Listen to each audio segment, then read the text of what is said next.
This series is jointly hosted by CDC's Division of Nutrition, Physical Activity, and Obesity, and is held on the second Tuesdays of even-numbered months from 2 to 3 p.m. Eastern. And the purpose of this series is to bring together state, territorial, and tribal breastfeeding coalitions and provide a platform for sharing and collaboration. And you might have noticed that actually alternate a national focus where one of our Fed partners talks about a national initiative or a toolkit or a resource, and then we follow that up with a state that highlights its evidence-based innovations and successes.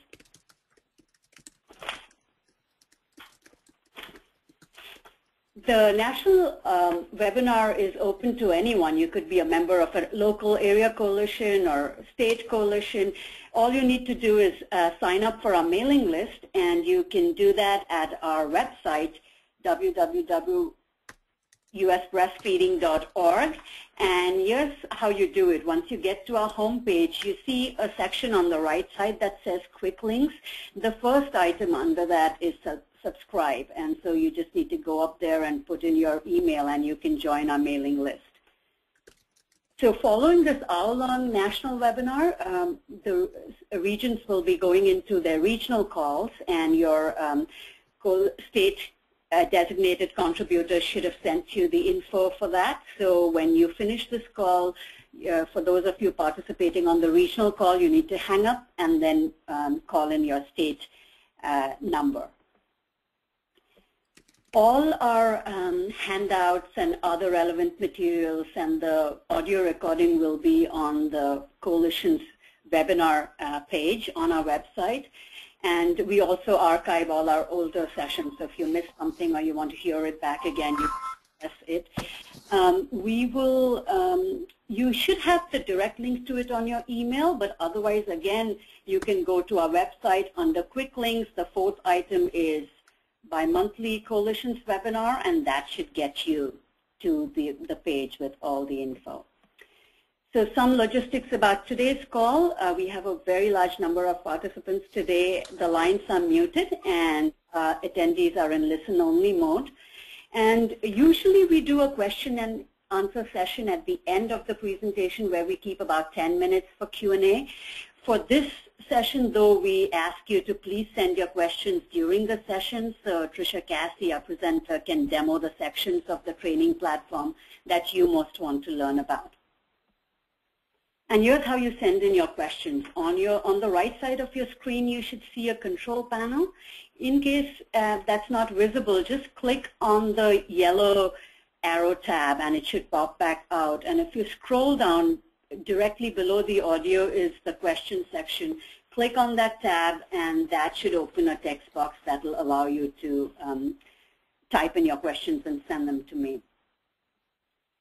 If during this time you experience any audio problems or you have questions about the webinar, please send an email to office@usbreastfeeding.org. If you send an email to Megan or to me, we will not be able to get back to you during this session. Our computers and monitors are totally dedicated in bringing you this broadcast, and we are definitely not going to be checking our email during this hour. And that brings me to today's topic, Birth and Beyond Vermont, 10 Steps to Empower Mothers and Nurture Babies. This training was developed as a component of Vermont's Breastfeeding Quality Improvement Project, and it's just such a brilliant example of what good collaboration can achieve.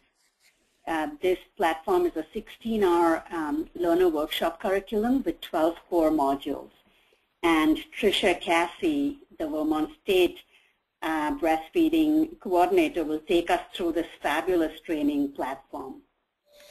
This session is a logical follow-up to the last webinar we had in February, where Catherine Sheely from CDC gave us a primer in becoming mPINC data ninjas. Remember Kat's parting words to us? She said, be confident, creative, precise, thoughtful, and fearless in our collective efforts to work with hospitals and ensure that maternity care practices are fully supportive of breastfeeding. Well, our ninja masters from Vermont have been doing exactly that for quite a while, as Tricia will tell you.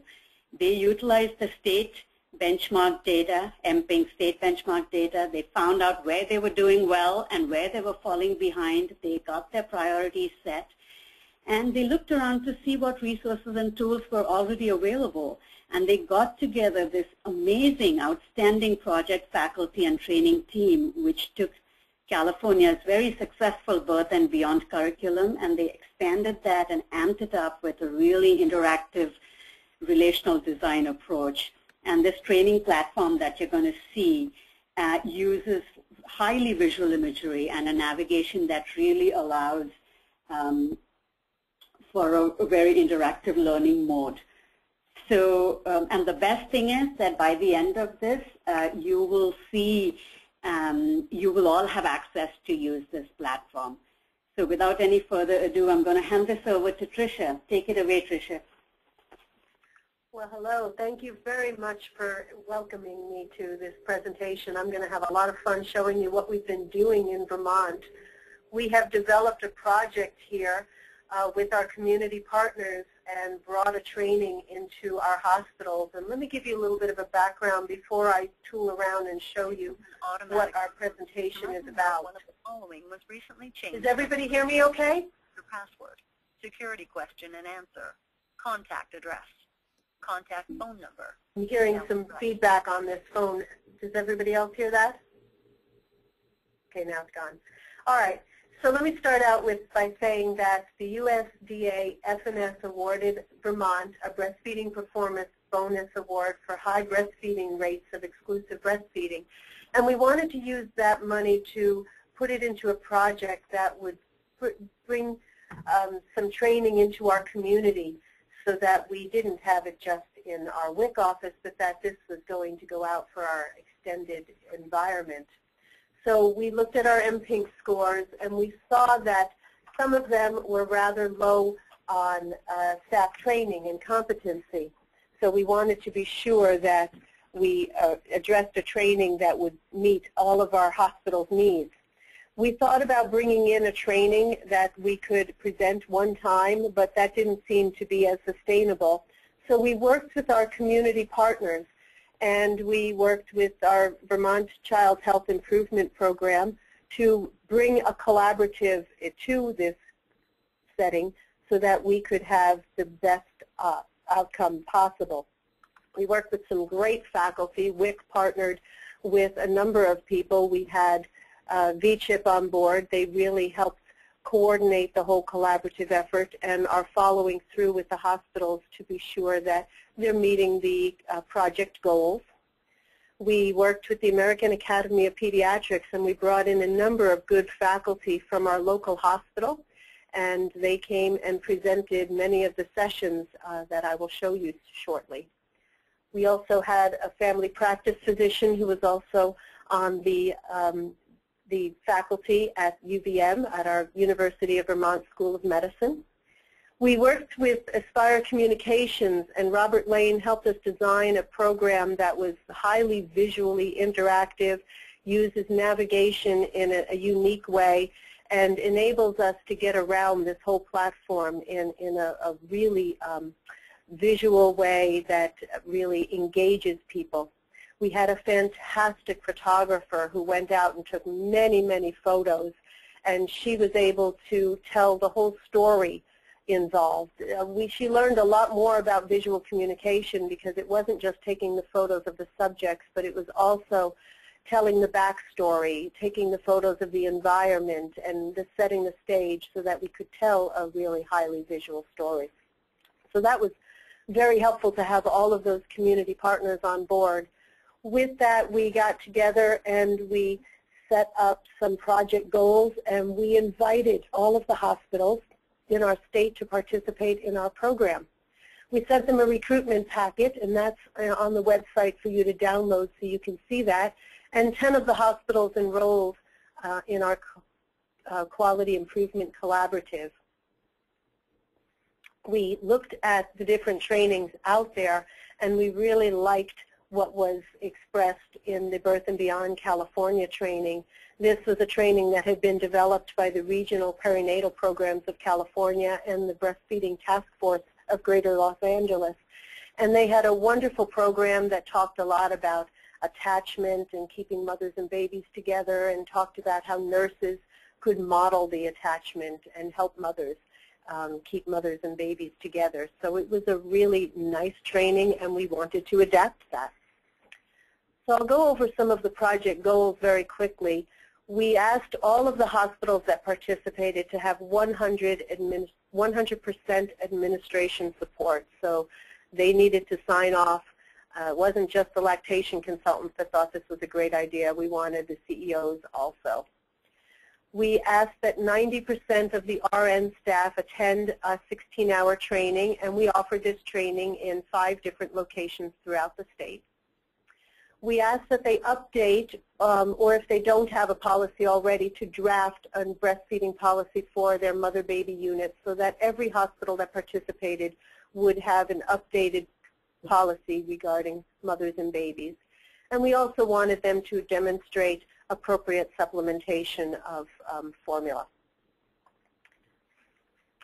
We started site visits where we visited our team, the VCHIP folks, the AAP and family practice physicians came with us, and we visited each hospital. We asked that the hospitals gather a group of people together. They had physicians on there from both the OBs and the pediatric side.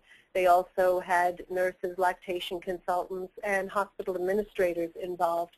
We offered statistics, and each hospital got statistics meant for their district and their area in Vermont. But in general, in Vermont, we know that about 88% of the mothers want to exclusively breastfeed, or at least want to initiate breastfeeding, but only 25% are exclusively breastfeeding at 6 months. And many of them have identified some of the practices in the hospital as part of the reason for early weaning. So we wanted to look at those kinds of practices because we know that that hospital period is very important.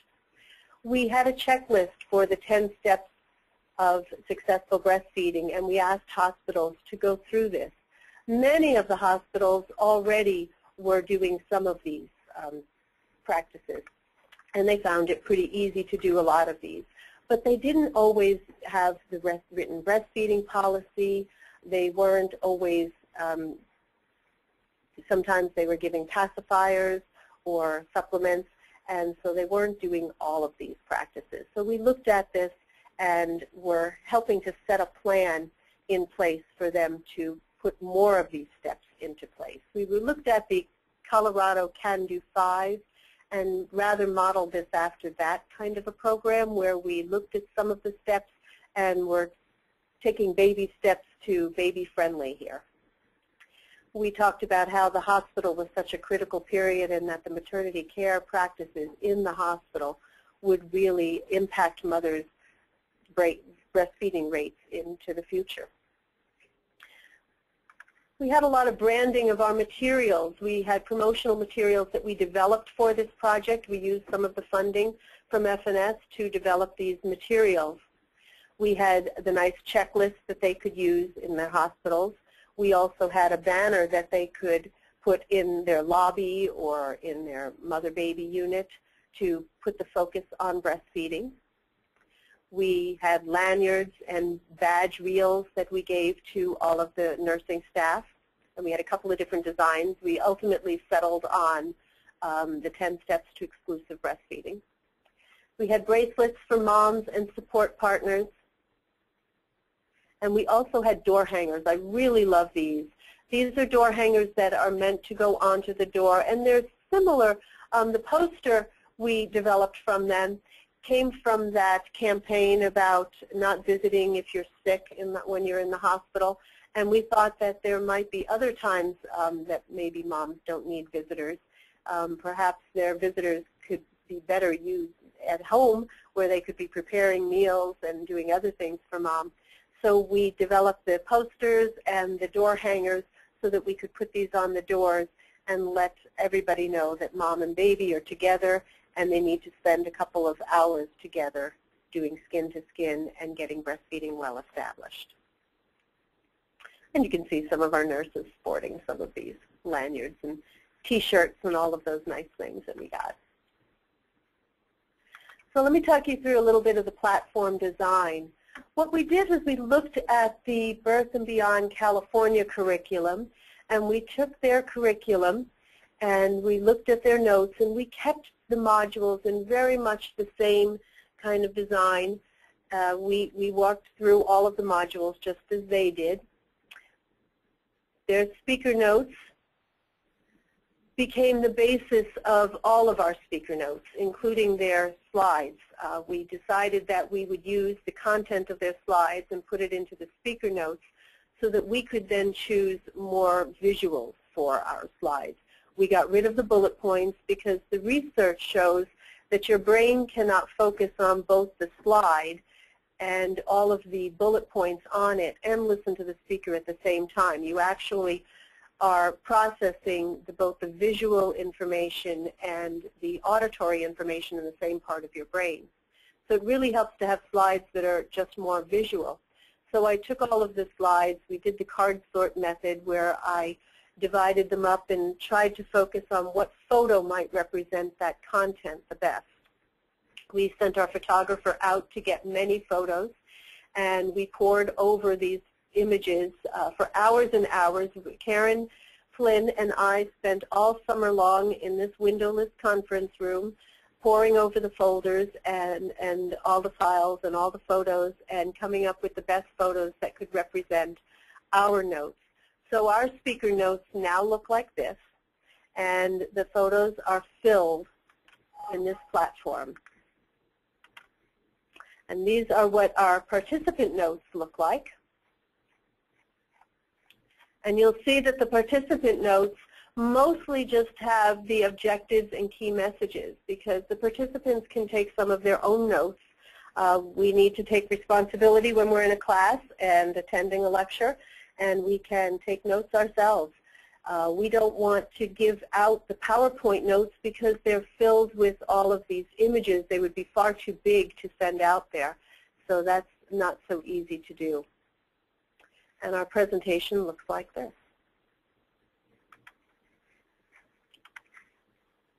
We did trainings in all corners of Vermont. St. Johnsbury has our baby-friendly hospital.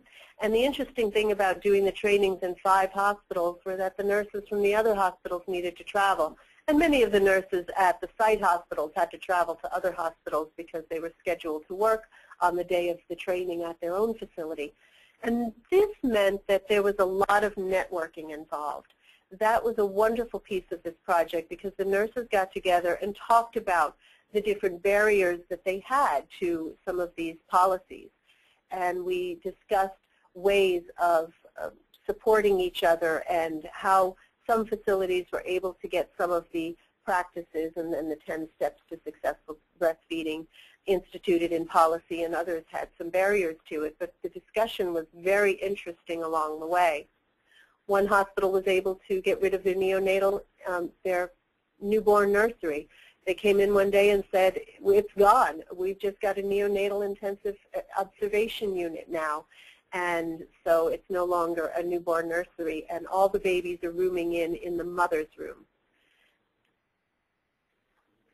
We built sustainability into this training also by giving a train the trainer session. So a number of select staff, mostly lactation consultants and nurse educators, were invited back to take our train the trainer session.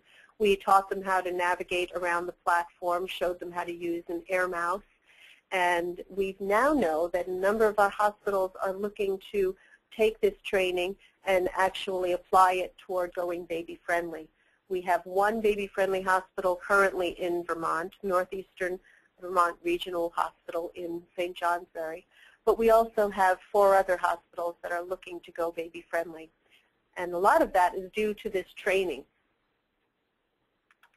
So before I go on to show you the training, I want to let you know that these materials are available for download. They're on our website, and you can access those just by sending an email to Karen Flynn. We want to keep track of who has downloaded this so we can send you an email and let you know when we've updated it.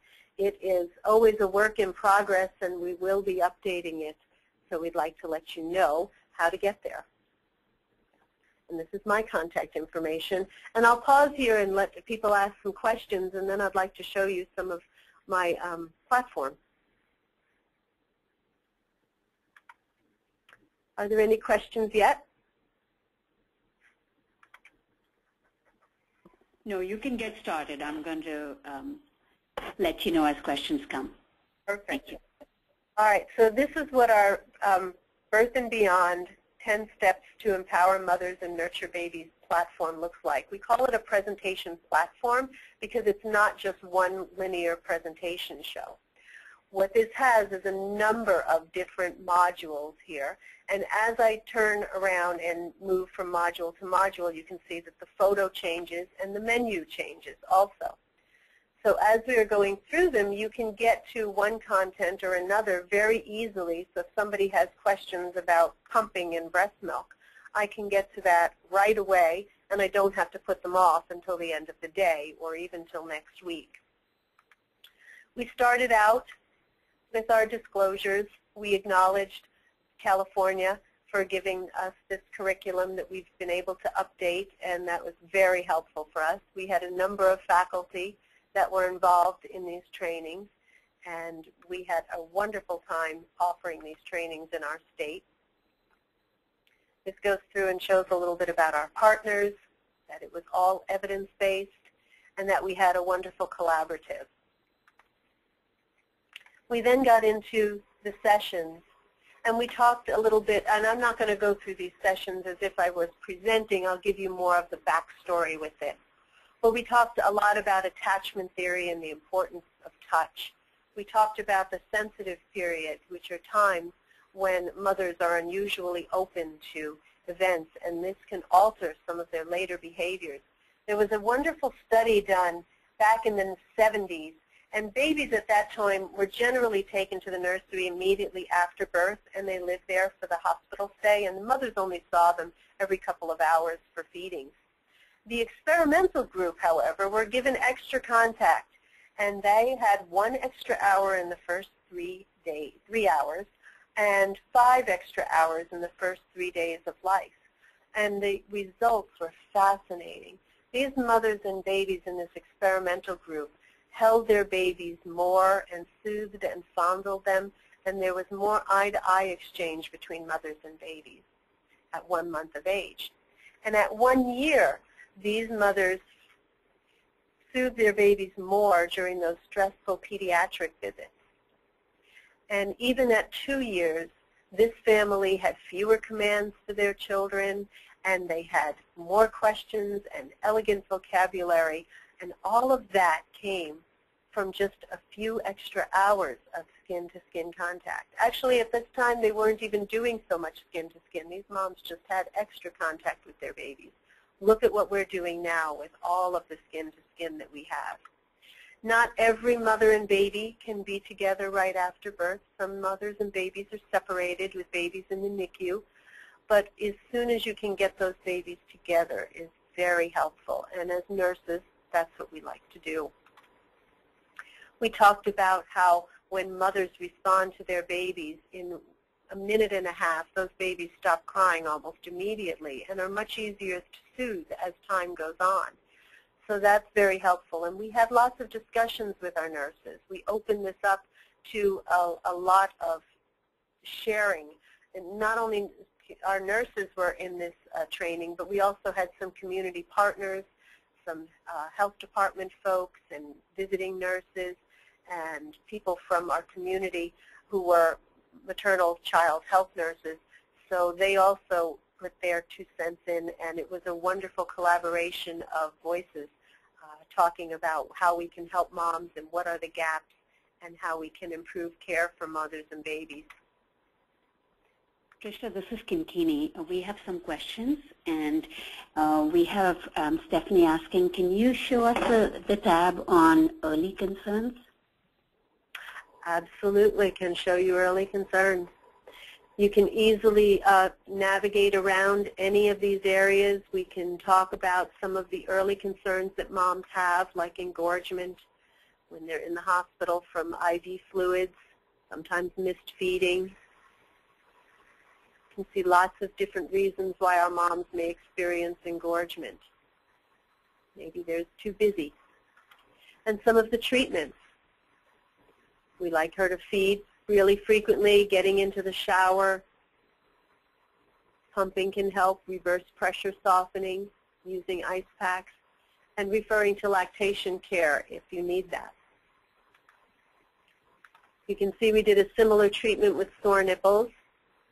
These are some of the positioning that can happen. Here's a video on how to show the baby how to latch. Here's a shallow latch that might give mom sore nipples. Sometimes other nipples do that. A baby that has a short frenulum can give mom very sore nipples, Raynaud's. Breast pumps can do it too.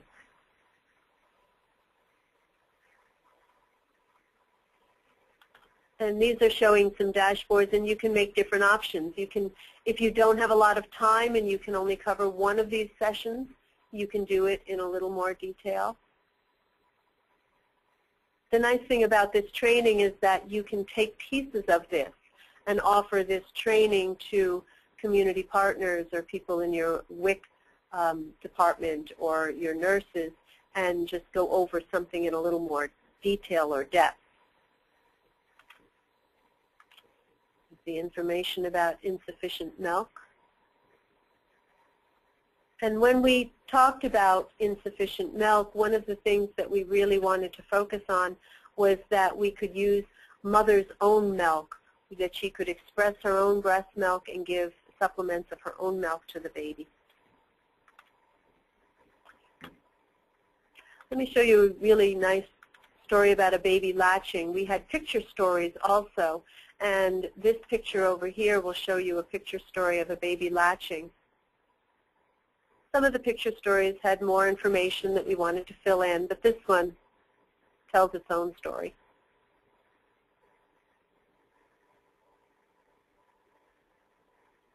And the hospital nurses could see that babies can learn to latch on their own. Mothers can assist if they need to, but they really can do it on their own.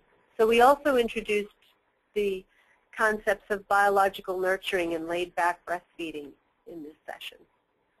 We talked about the composition of milk and about exclusive breastfeeding and how long we wanted them to feed. How culture has changed so much. There was a time when many of us breastfed, and then we got into a period in the 70s where there was very low breastfeeding rates. And our environment has really changed a lot. Now we have mothers that may wind up with cesareans. Here's a mom that knew her baby would be born breech, so she wound up with a cesarean. And some of the difficulties that come with a medicalized birth. We talked about Melissa Bartek's article. If 90% of our families breastfed for 6 months, we could save annually $13 billion. And it's life-saving for almost 1,000 babies. We have opportunities to educate. This is something where we didn't always show everything. We didn't always do the preconception piece, but we might show the prenatal one. So depending on your audience, you can choose what you'd like to show them. We know that books alone are not enough, that mom needs that one-on-one, that personal attention.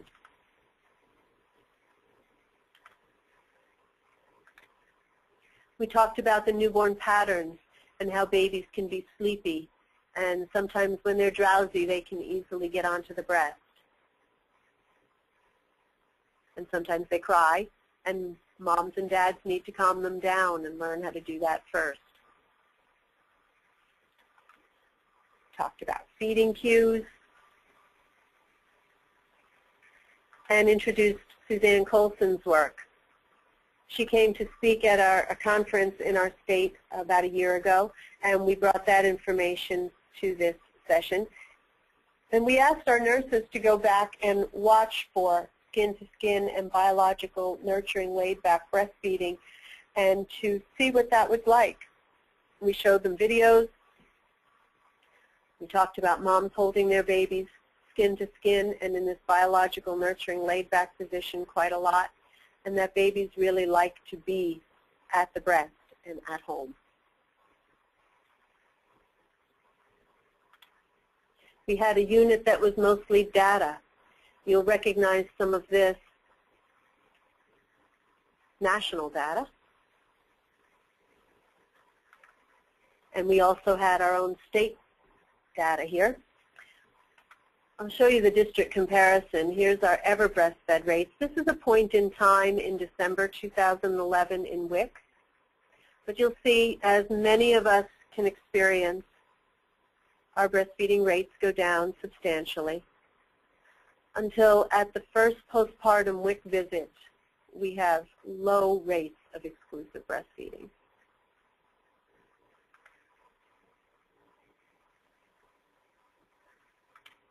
Lots of reasons why mothers stop breastfeeding. Sometimes it's due to pain. Some of them have babies that are health issues. Sometimes there is substance abuse and domestic violence.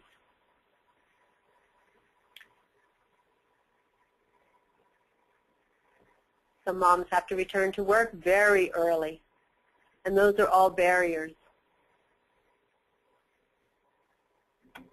Tricia, this is Kinkini again.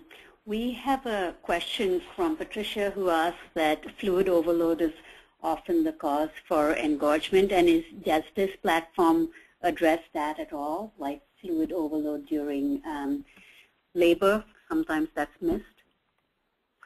Yes, we did talk a little bit about that. Let's see if I've got that. I know I saw that here.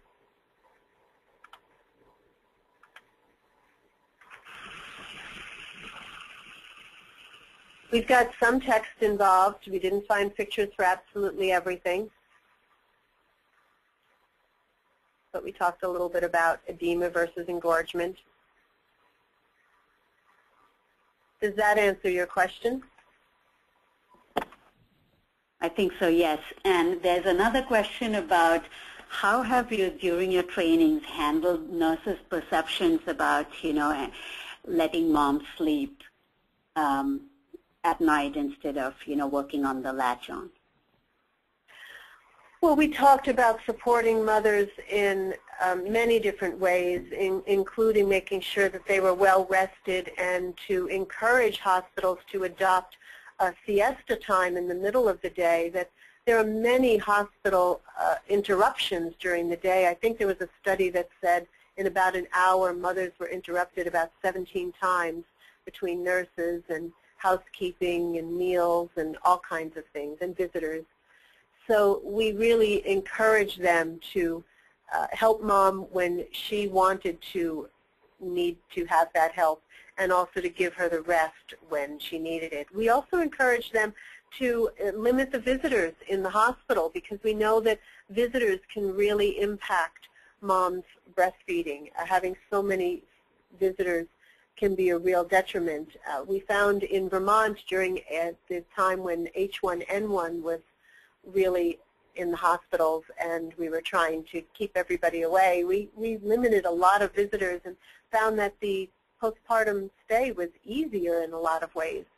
So we did strategize with the nurses as to how we could give moms the best help and rest.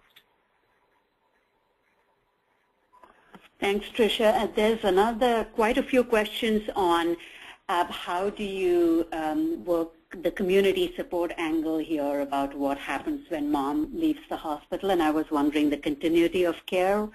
Would that be the Absolutely, yes. You need to be able to help mom, and any time that we've got mothers that have some real issues, we need to be able to refer her to the community lactation support. So that's really very helpful. In our community, we had quite a lot of support. We have breastfeeding classes. We've got La Leche League, but not in every community. There are some real gaps. We can see that Springfield has some gaps here. So we brought in people to talk about that and to address those barriers and to see if there were ways that perhaps the hospital could offer a class if there was a lack of La Leche League in the area. We certainly talked a lot about follow-up care and the support beyond the hospital. Some hospitals had a callback, like one of our hospitals has a Porter Care connection. Their hospital is Porter Hospital, and they bring their babies back for a follow-up visit with their lactation consultant. This is a clinic that's an outpatient clinic at Fletcher Allen where mothers can come and see the nurses there. We've also got family practice doctors and pediatricians in our community that are very well versed in breastfeeding and have trained many of their staff also, and so they're a good source of support. We talked about how the pediatric community really does need to see those babies, and if they're not seeing a lactation consultant, that they definitely need to see their pediatrician within those first few days. And also follow up in the WIC department can be very helpful also, and reaching out with visiting nurses and support groups and La Leche League and hospital support groups. Tricia, we have a question from Cassi who says that hospitals are encouraging unlimited visitations. How do you have some neat devices and door hangers and things, and do you speak a lot during your training session about protocols of using this consistently with the staff? Yes, and we've also talked in our in WIC. WIC has been very instrumental in talking to a lot of our providers. We do a lot of training, and we have been talking to Early Head Start and WIC peer counselors, all to help them prepare parents for the fact that when they get to the hospital, they will want to consider limiting the visitors. And when they're home that first week, they'll want to know who to call for help if they need help with breastfeeding or help around the house, and how to limit the visitors at home too. We wanted to keep those connections with the community. We wanted to refer moms to breastfeeding support groups into the community also.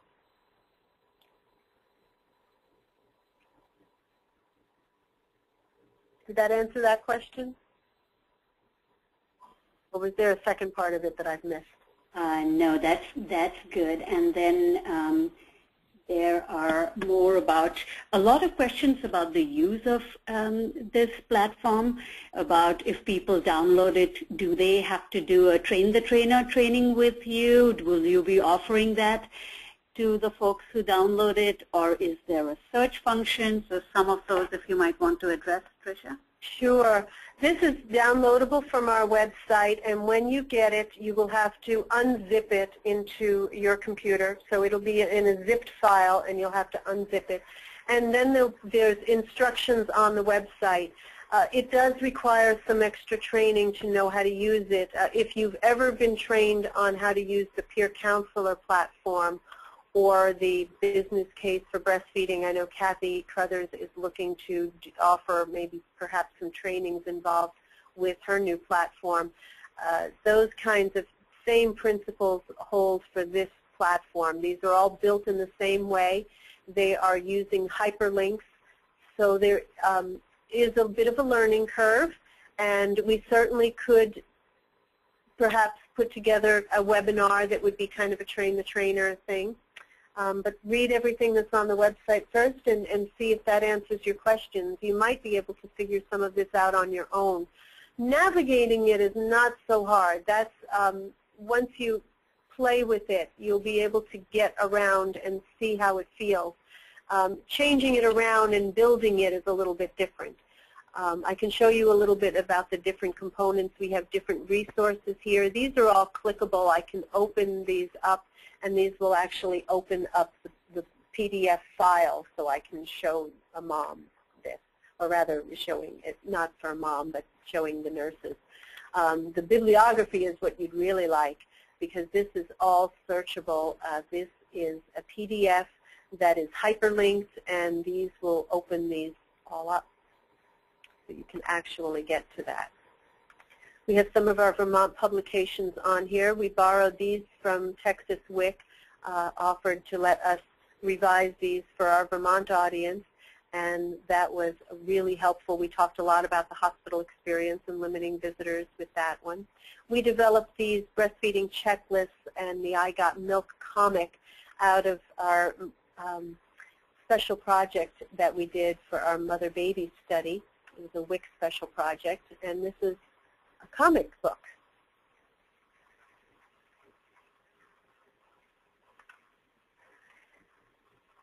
And we've got lots of web resources here. WellStart International is a wonderful resource for us, and you can download. Audrey Naylor has given her the WellStart Lactation Management Self-Study modules are available free of charge, and you can download those right from that website.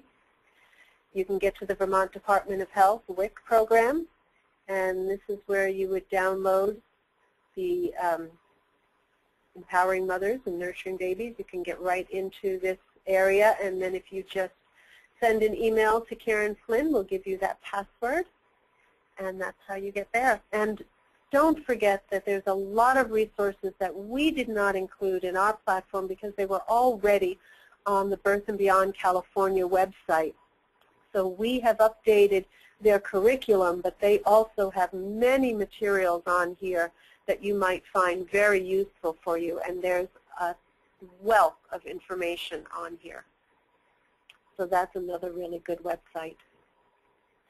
We have picture stories, and you can add photo stories of your own that you might have and use those. They're really nice to have. It's nice to tell a story through photos. Here's one family's experience with getting the baby on. Dad wasn't so sure about giving the baby colostrum until he saw how the baby reacted, and then that was pretty cool. Lactation consultant is helping mom get the baby on, and then dad gets into the picture and does some breast compression, and mom just loves it. We have a Vermont section, so I would put stuff in here that I wasn't sure what to do. I just wanted just a show on breast pumps, and there was no place to put that, so I put it there. And we did a crosswalk with the Baby Friendly Hospital Initiative, and Baby Friendly USA has criteria for meeting the requirements to become a baby-friendly hospital. And some of this content wasn't in the original Birth and Beyond California, so we added this. And so now it meets the needs for baby-friendly. Tricia, we have a couple more technical questions, and then we have about 5 minutes more. So, and then I'd like to delve a little bit into if people download it, can they add their local data to it? So let me get to the technical questions first that people have, a number of people have asked. One is, how do you, with pacifier use in Vermont, they especially wanted to know that there's a lot of pacifier use in some of the other states, in the hospitals and their communities, and how is that in Vermont? There is a lot of pacifier use in Vermont also, but we are working with our hospitals to eliminate that and to use it only in certain situations as the AAP has outlined. So it's a learning curve, and we're working on our hospitals with that, but not all of them are there. Thank you. And then what are some ways that you really encourage skin-to-skin contact in the hospital in your trainings? What are some tips and strategies you give the staff? We focused a lot on skin-to-skin and attachment and keeping mothers and babies together for most of their hospital stay. We talked about having a no passing rule in the first 2 hours so that mothers and babies could be together. One of our hospitals actually did not allow other people to visit during the first 2 hours after birth. They said that that was a time for the mother and father and their baby alone, and that grandparents and other friends could wait for those 2 hours. And that's been very successful in their hospital. Other hospitals have offered suggestions. I love this one. One of the nurses reported that her hospital does not offer any pineapple juice. But when the mothers come in to be admitted, she lets them know that if they ever want to clear their room, that if they call her and ask for pineapple juice, she will come into the room and then politely tell them that she will get the pineapple juice. But she comes back with a reason to clear the room. So it's their code way of getting the room emptied. So if the mom has too many visitors, the nurse is able to help out.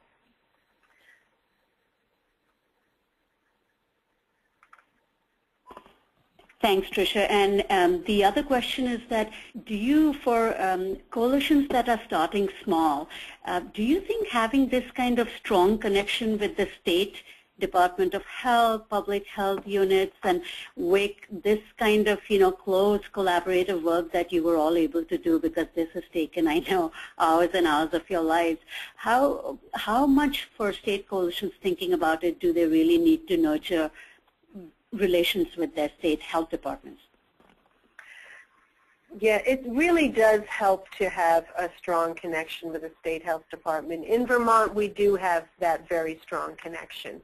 I know that not every state does have that, but we have had a great working relationship. And the other piece is that we've done many trainings over the years.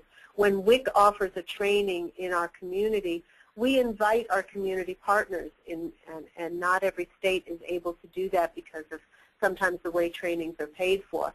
But I'm offering the training, and it doesn't cost me a whole lot more to give a few more handouts out and invite a few more bodies in the room.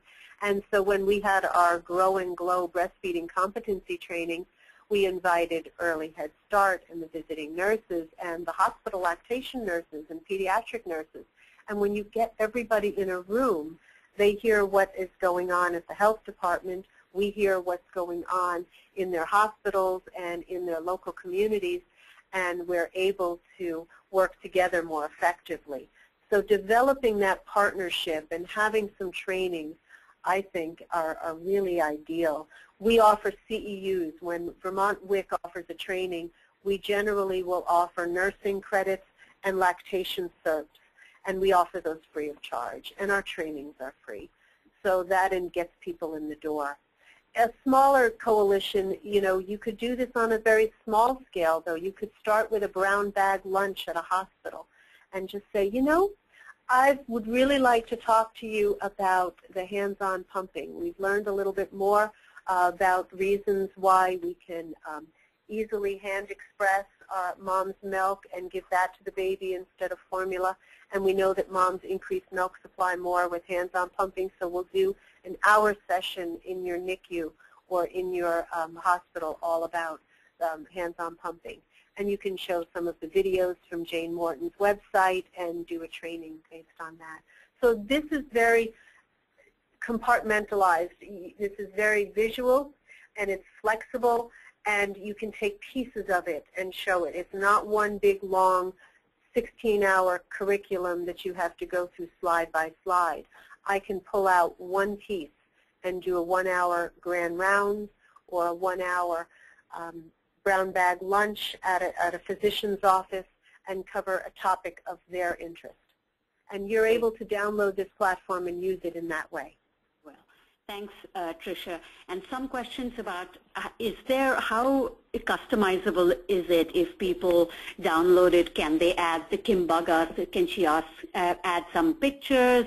Can you add local data? How does that work? Customizing it is going to take some training, because that's where the training involves. And I would recommend, when I first learned about doing this, well, first I went to the peer counselor training and did the train the trainer session that they offered in the regional offices, and came back really excited about that. And then I took the class from Aspire Communications so I could learn how to build these presentations. And the class just got me started with it, and then I began working with these materials. It was a huge learning curve. It was not easy to do it at first, but once I dug in, it became easier and easier as time went on, and now it's a blast. I had so much fun doing it. I was able to put this story together today about this this project, this whole thing that I showed you today in the beginning of this session was all done over the weekend, where I just built it, put the photos in, realized that you guys wanted more than just the platform, that you wanted the whole backstory and to hear about the collaboration and who we worked with and all about the beginning with the Birth and Beyond California curriculum. So I just put it together. That kind of customization would take some training on this. And Aspire Communications does have a class on that. And I can certainly walk people through some basic customization, but it is a little more daunting than just simple PowerPoint. Well, thank you so much, Tricia, and to our friends in Vermont who have created a tool that will make a difference not only in your own state, but wherever it's used. And for those questions that we haven't been able to answer, I will be looking at them and sending you the answers as I find them. And I know that Tricia has a very busy week this time with the annual lactation conference, but we will try to get you the answers within a couple weeks if you had some questions that were unanswered. And so I'm going to take back the, I think people wanted to know the contact information for Karen one more time. And we will post this, we won't have this PowerPoint on our webinar, but we will post the contact information because you will have to write to Karen so she can give you the access and the password to download the platform. Well, thanks again, Tricia, very much, and we'll move on to the next section.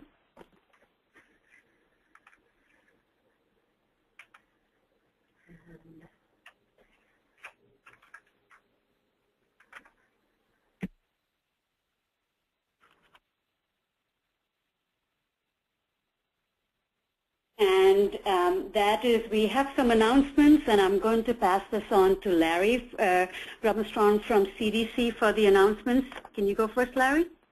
Okay, thank you, Kinkini. You're welcome. So we'll start off. The first one is I'm happy to announce the It's Only Natural, Mother's Love, Mother's Milk campaign is being launched on Monday, April 15th.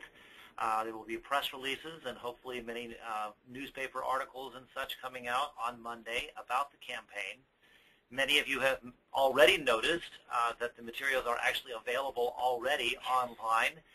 If you go to www.womenshealth.gov/itsonlynatural, those materials are available to you so that you also can be participating in the launch and use them as best you can to get media attention and distribute them through your networks. We ask you to please try to hold them to essentially an embargo until Monday. So use the materials to prepare your emails, your Facebook posts, your Twitter posts to the various networks that you have to get the information out to the general public. You can feel free to share them among your coalition, among other members of the breastfeeding promotion group so that they can also be participating in this dissemination. But as far as using them for real public release, we ask you to please wait until Monday to do that. The Surgeon General actually started this kind of soft launch on Friday with a presentation that she made to the National Association of Black Journalists. So there are a number of journalists who have been made aware of these materials. They've seen all of the materials, have access to them on the website just as you do.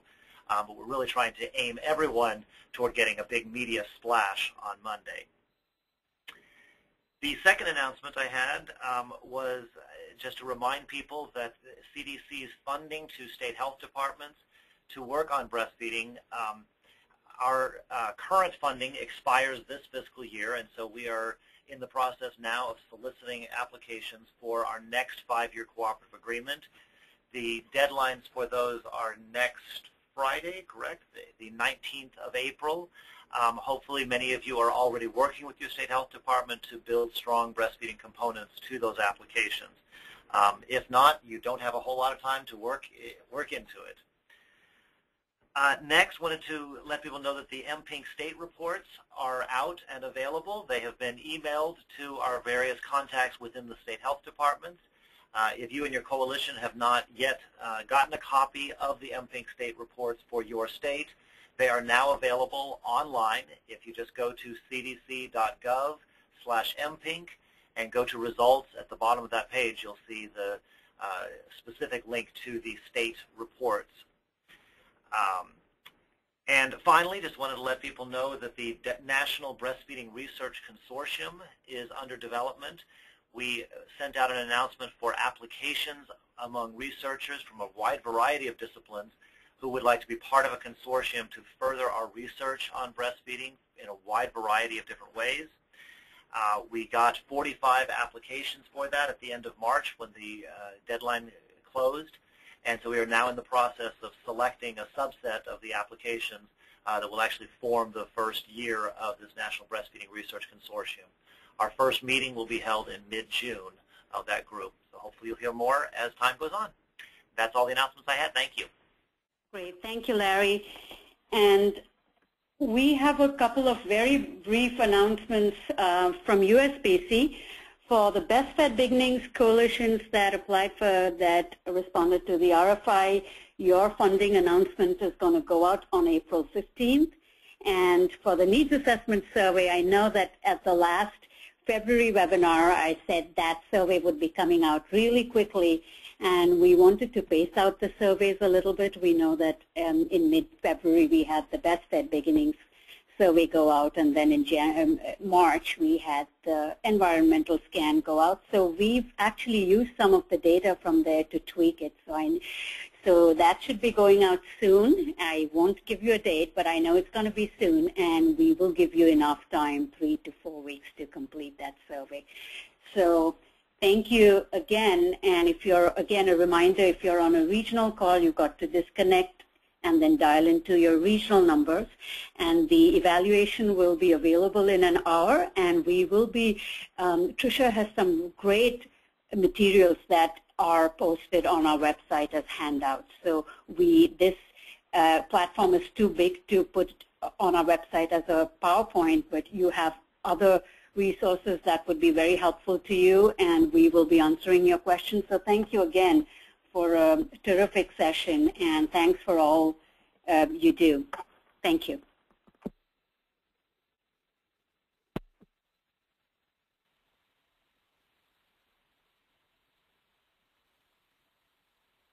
The organizer